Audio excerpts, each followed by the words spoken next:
always tuning into your breathing, whatever it wants to catch, try and go in there with your breathing, feel into that and just observe, and it will guide you as to what has to happen.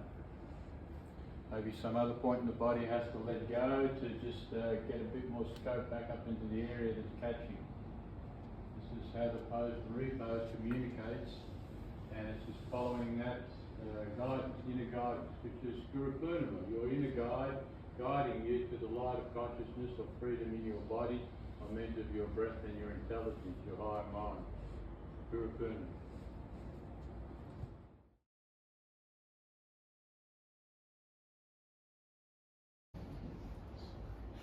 Yeah. He might, I don't know, I'm a bit worried about Hannah. See how we go. He's pretty adventurous, so we'll see how we go.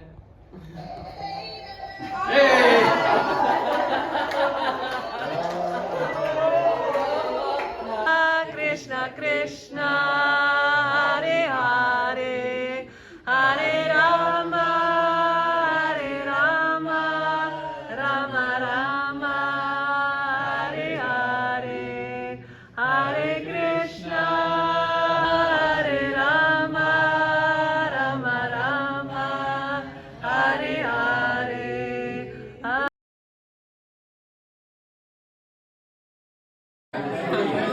How did you enjoy the workshop?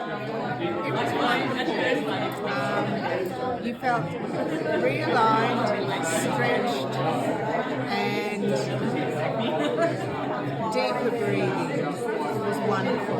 So it was good. It was the best Vipassana I've ever done because I wasn't crouching. I was stretching back along the thing, and yeah, I loved it. Loved all the experience of it.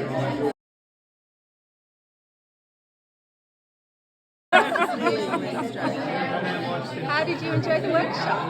Oh, the workshop was lovely. It was really important to lie along the benches, and that meant that we could release all the parts of our body, and that meant that you could breathe a full breath, and also you could just feel your mind was quiet and peaceful, and you just feel really uplifted. It was really great. Thanks, Andrew.